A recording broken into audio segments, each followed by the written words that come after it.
తాజా పచ్చడిలో రాజా ఎవరంటే ఇంకా చెప్పాలా ఆవకాయేగా. అంటే ఈ పాట నాకెందుకు గుర్తొస్తుందంటే, సరే వంకాయే కాదనట్లేదు, కానీ ఈ సమ్మర్‌కి మాత్రం రారాజు ఎవరంటే ఖచ్చితంగా మామిడికాయనే చెప్తాను. సో, ఆవకాయ పచ్చడి మేమెలా పెట్టుకుంటామో చూసేద్దాం రండి. ఇప్పుడైతే టిప్స్ అండ్ ట్రిక్స్ అయితే చాలా చెప్తాను. ఇది కూడా ఒక టిప్ అనే చెప్పొచ్చు. ఏంటంటే మామిడికాయలు కొట్టే వాళ్ళకి చాలా వరకు చేతులకు బొబ్బలొస్తాయి. అలా కాకుండా ఇలా చాకు అనేది సెట్ చేసుకొని కత్తిని పైనుంచి ఒక రాయితోటి ఒక్క దెబ్బేసామంటే చాలు, మనకి ఈజీగా అనేది ఇలా ముక్కలైతే వచ్చేస్తాయి. ఒక కాయకైతే 8 ముక్కలైతే కొట్టాము అండ్ లోపలైతే ఇలా నీట్గా అయితే క్లీన్ చేసుకున్నాం అనమాట. పేపర్ అండ్ జీళ్ళు అన్నీ తీసేసుకున్నాం. కొంతమంది జీళ్ళు వేసుకుంటారు, మేమైతే యూజ్ చేయము, కడుపులో కొంచెం గడ్డల్లాగా అవుతాయని చెప్పేసి.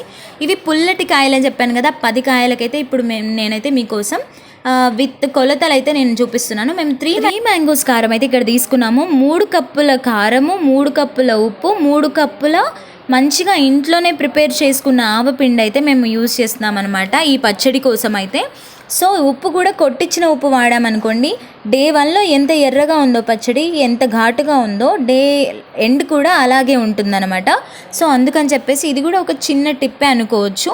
ఇలాంటి టిప్స్ అండ్ ట్రిక్స్ అయితే మనం ఇంకా చాలా మాట్లాడుకుందామని చెప్పాను కదా. సో ఇలా ఉప్పు అయితే కొట్టించిన ఉప్పు కాబట్టి కొంచెం తడిగా ఉంటుంది కదా, మనమైతే ఆ గడ్డలన్నిటిని అయితే నలుపుకుంటూ ఉండాలి. ఎందుకంటే వన్స్ ఆయిల్ పోసామంటే మనకి అసలు ఆ గడ్డలు నలగవు. అక్కడక్కడ మనకి ఉప్పు అయితే, కారం అయితే ఏంటి, లేకపోతే ఆవపిండి అయితే ఏంటి, సపరేట్గా అయితే అవుతూ ఉంటాయి.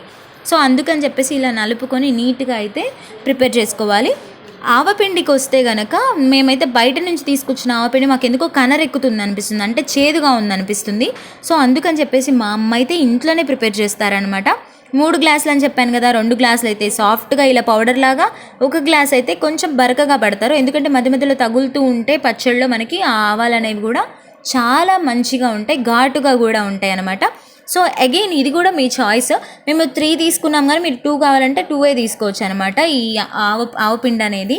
సో మేమైతే ఘాటుగానే తింటాము అండ్ పచ్చడి పెడతామన్నమాట. మేము ఆయిల్ కూడా వేయించి కాగబెట్టి మాత్రం అస్సలు పోయాము, పచ్చి ఆయిలే పోస్తాము. సో ఇక్కడ మేము తీసుకున్న ఆయిల్ ఏంటంటే పల్లి నూనె. దాని గురించి మాట్లాడే ముందు, ఈ శనగలు ఇవన్నీ యూజ్ చేస్తూ ఉంటారు కదా అందరూ, కానీ మేము మాత్రం ఇలా మెంతులు యూజ్ చేస్తాము. ఎందుకంటే టేస్ట్ అనేది బ్యాలెన్స్ చేస్తూ ఉంటాయి ఇవన్నీ. అందుకని ఒక గుప్పెడు మెంతులు అయితే వేసుకొని నీట్గా అయితే ఈ డ్రై ఇంగ్రీడియంట్స్ అన్నీ ముందైతే కలుపుకోవాలి. చూసారు కదా, అలా గడ్డలుగా ఉంటే కనుక అవన్నీ నీట్గా అనేవి వస్తాయి అన్నమాట. సో అందుకని చెప్పేసి నీట్గా ఇలా కలుపుకున్న తర్వాత ఆయిల్ కూడా ఒకేసారి పోసుకోకుండా కొంచెంగా పోసుకొని అయితే మిక్స్. ఇంత కష్టం ఏం పడతాం, బయట నుంచి తెచ్చుకుందామంటే ఇంట్లో చేసినంత రుచి, శుభ్రత అయితే ఎక్కడా ఉండవనే అంటాను నేనైతే. సో అందుకని చెప్పేసి కొంచెం కష్టమైనా సరే సంవత్సర కాలం నిలువ ఉండే పచ్చళ్ళు అయితే మనం ఇంట్లోనే పెట్టుకోవడానికి ట్రై చేయాలి. సో దానికోసమే కొలతలు తెలియని వాళ్ళ కోసం అని చెప్పేసి అయితే నేను ఈ వీడియో పోస్ట్ చేస్తున్నాను. సబ్స్క్రైబ్ చేసుకొని వాళ్ళు ఉంటే చేసుకొని షేర్స్ అయితే చేయండి. మనం సూన్ 3K అయితే దగ్గరలో ఉన్నాము. నాకు తెలిసి నేనైతే సూన్ అది కూడా రీచ్ అయిపోతానని అనుకుంటున్నాను, ఆ మైల్ స్టోన్ కూడా.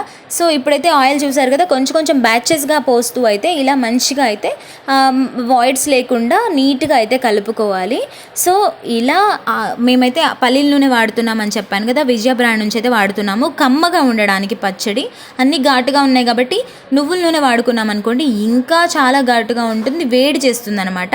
ఇప్పుడు ఎండాకాలంలో తిన్నామంటే, సో చలికాలంలో ఇట్స్ ఓకే టు ఈట్ అసలు, కానీ ఇప్పుడు మాత్రం అస్సలు తిన్నాము అని అంటే కనుక మనకి చెప్పాను కదా, అసలు ఇంత వేడికి మనకి ఎన్ని ప్రాబ్లమ్స్ వస్తాయో మీకే తెలుసు.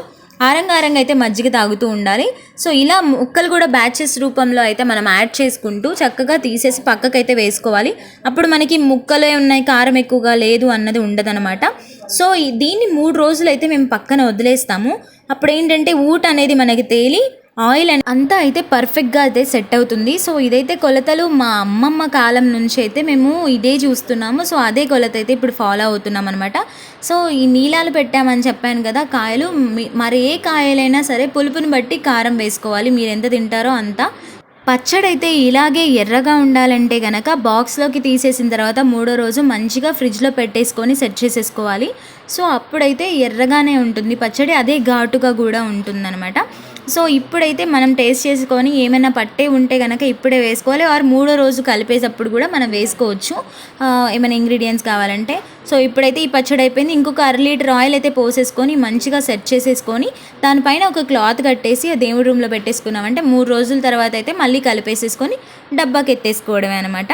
సో మీరెలా చేస్తారు పచ్చళ్ళు? ఇలాగే చేస్తారా? అంటే పచ్చి నూనెతోటి చాలా తక్కువ మంది దగ్గర చూసాను నేనైతే పచ్చడి చేయడం.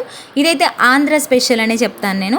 సో మీరెలా చేస్తారో కూడా కామెంట్ అయితే చేసేసేయండి. ఇంకేమైనా పచ్చళ్ళకి కొలతలు కావాలి ఆర్ ఇంకేమైనా పచ్చళ్ళు చేసి చూపించండి అని అంటే కనుక నాకు కామెంట్ చేశారంటే నేను ఖచ్చితంగా మా అమ్మని కానీ లేకపోతే నాకు తెలిసినవి కానీ నేనైతే షేర్ చేస్తాను అడిగి మరి. సో ఇంత కాస్ట్తో కూడుకున్నప్పటికీ మనం ఒక్క ముద్ద అలా నెయ్యి వేసుకొని వేడి వేడి అన్నంలో కూర లేకపోయినా తినేసామనుకోండి, ఆ తృప్తే వేరు కదా. సో ఈరోజైతే ఇంతే వీడియో.